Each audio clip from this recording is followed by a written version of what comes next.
কেন্দ্রীয় সরকারের বঞ্চনার বিরুদ্ধে তৃণমূলের প্রতিবাদ মিছিল। বাংলার প্রতি কেন্দ্রীয় সরকারের বঞ্চনার বিরুদ্ধে বীরভূম জেলার দুবরাজপুর ব্লকের লোবা অঞ্চল তৃণমূল কংগ্রেসের পক্ষ থেকে আজ বিকেলে প্রতিবাদ মিছিল করা হয়। আজকের এই প্রতিবাদ মিছিল লোবার কালীভাষা পুকুর থেকে শুরু করে বাবুপুর গ্রামের মধ্যে দিয়ে লোবা গ্রাম হয়ে পুনরায় লোবা কালীভাষা পুকুরের সামনে শেষ হয়।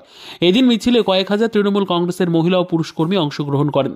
আজকের এই প্রতিবাদ মিছিলে উপস্থিত ছিলেন দুবরাজপুর ব্লক তৃণমূল কংগ্রেসের জয়েন্ট কনভেনার তথা দুবরাজপুর পঞ্চায়েত সমিতির বন ও ভূমি কর্মাধ্যক্ষ রফিউল হোসেন খান, বীরভূম জেলা পরিষদের সদস্যা মুনমুন ঘোষ, লোবা অঞ্চল তৃণমূল কংগ্রেসের সভাপতি পিনাকি চক্রবর্তী সহ তৃণমূল কর্মীরা।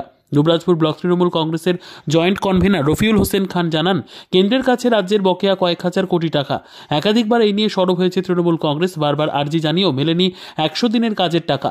আবাস যোজনার প্রকল্পেও দীর্ঘদিন ধরে মিলছে না টাকা। তাছাড়াও একাধিক প্রকল্পে টাকা থেকে বঞ্চিত করা হচ্ছে আমাদের রাজ্যকে।